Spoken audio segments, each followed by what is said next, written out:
Despite being arrested for alleged human trafficking and rape in Romania last month, former kickboxer and self-appointed masculinity guru Andrew Tate has continued to gain followers across various social media platforms and has received support from several right-wing media figures. Tate's predominantly male following believe he was arrested because he is, quote, going against the system, what he calls the matrix. Joining us now to discuss is senior editor at Reason, Elizabeth Nolan Brown. Welcome, Elizabeth. Hi, thanks for having me on. Yeah, thanks for joining us. So you wrote a couple of years ago a great story for Reason magazine, where I also write about police efforts to grapple with sex trafficking and how they were butting up against some important civil liberties that were being violated. And I was trying the other day to explain that to Brianna, why not to defend Tate whatsoever, but why I would be just like a little cautious about, before just believing everything that was said about sex trafficking accusations. And I felt like I wasn't explaining it very well, so I said, why not just bring Liz on to explain it since she wrote the story? So can you help us understand, what has happened in the U.S. context, at least, with efforts to prosecute or go after, alleged sex traffickers? First I want to say that I don't have any special insight into the Andrew Tate case, and I'm certainly not here to defend him per se. But I am here, I can talk about why so many people may be defending him, aside from just a general disbelief about people you like accused of crimes, or the fact that some men are never going to believe accusations made by a woman against a man anyways. I think part of it also, though, is that the reality about sex trafficking in the U.S. is these cases are very frequently bogus, and stats about how common it is are very frequently just entirely made up. Like you said, this is something I've been writing about at Reason magazine for years. A lot of what gets publicized as sex trafficking busts in the U.S. just wind up being prostitution busts, with adults trying to consensually have sex with other adults. And very often it's the sex workers themselves who wind up arrested and charged and wind up with the most severe consequences. For example, take the Florida case that got a lot of attention a few years back because it busted Patriots owner Robert Kraft. There was this huge media blitz describing it as a sex trafficking bust, saying hundreds were arrested in a sex trafficking sting. Homeland Security helped install surveillance cameras inside these massage parlor rooms. And then ultimately, no one was ever charged with sex trafficking or anything even remotely related. A bunch of men were charged with soliciting prostitution, and then actually most of these charges against the men were dropped. So the only people who ultimately got punished and got punished severely were the women who worked at these massage parlors and provided the sex acts. And so many sex trafficking cases in the U.S. end up like this.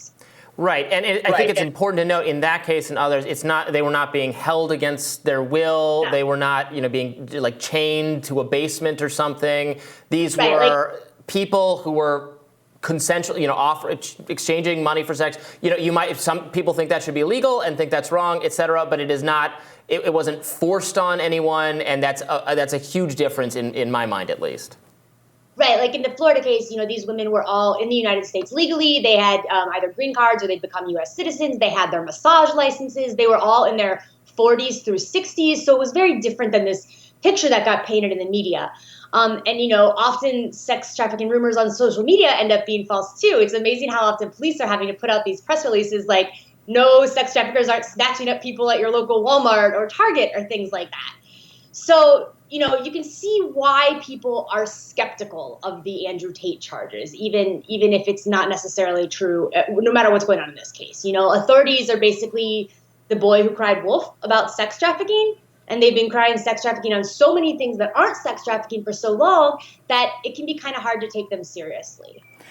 Elizabeth, what do you make of the fact that it doesn't seem like there is a prostitution element? You described that one of the problems with the expansive definition of sex trafficking is that it often ends up hurting or punishing the people who are, the women, the people who are, working in this situation, as opposed to the folks who ostensibly are in the position of power and exploitation and control here.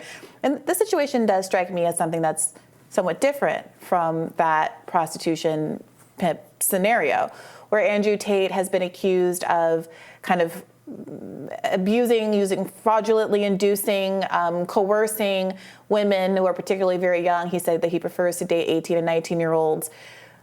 There's some, people might read into that's playing it very close to the line. But that he uses younger, impressionable people it enables them, it gets them into his sphere of influence, creates a kind of a financial reliance between the two of them, and is able to get them to do whatever he wants them to do. And he said as much explicitly, right? He brags about how much control he has over these women and what he can do to these women. When you look at the fact pattern of the Andrew Tate case, does it strike you as the kind of case that typically gets kind of wrongly characterized, the kind of case that the sex trafficking rules are inappropriately applied to, or does this seem like a more appropriate use of that kind of charge? Well, like I said before, I don't know what to believe about this case. I mean, I know that there are women who have made allegations against him. I know that a couple of the women who worked for him said, no, none of that is true. So I don't want to presume to know anything about what was actually going on there.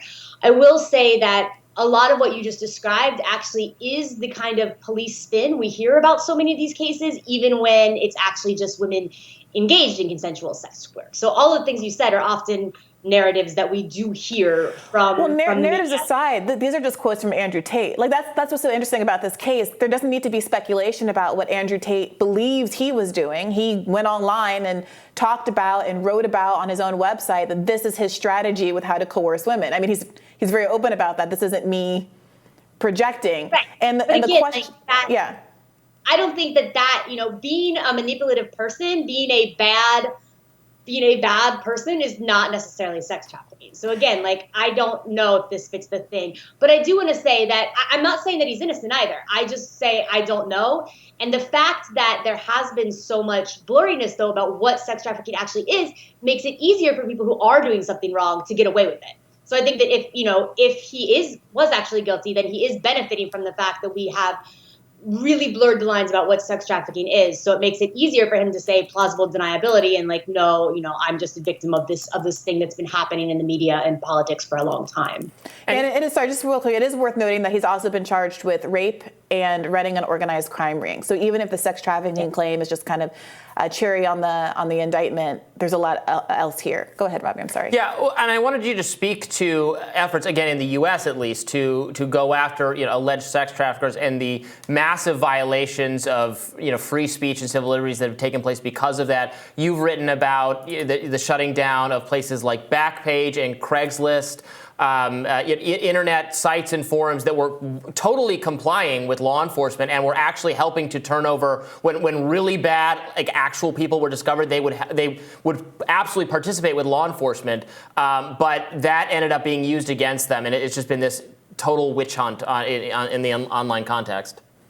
Yeah, and I think that, part of the big problem with this is we're wasting so many police resources just arresting adults who are trying to consensually have sex with each other, or arresting, like you said, websites that maybe were letting adult sex workers advertise for legal sex work or for maybe prostitution, which is a crime in most of the United States, but is not what we think of as sex trafficking, which involves minors or force or fraud or coercion.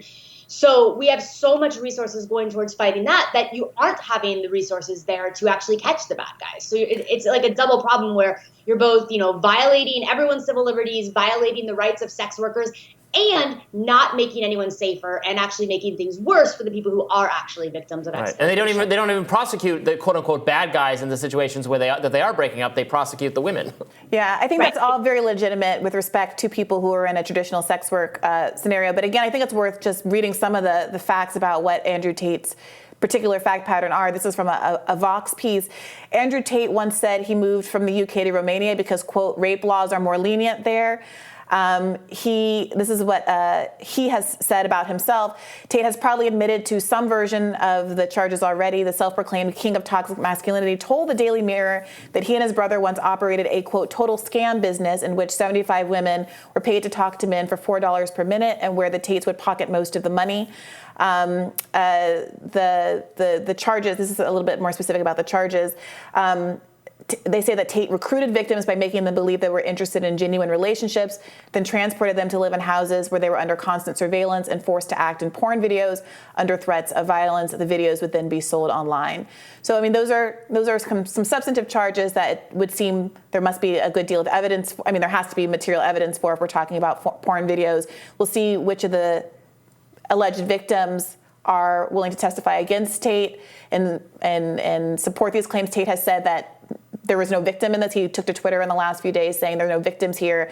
So I think it's a matter of time before we see how this pans out. But it does seem clear that this seems to be something more substantive and more closer to the kind of exploitative behavior for commercial ends than like your typical prostitution scenario, sex work scenario. Does that feel right to you, Elizabeth?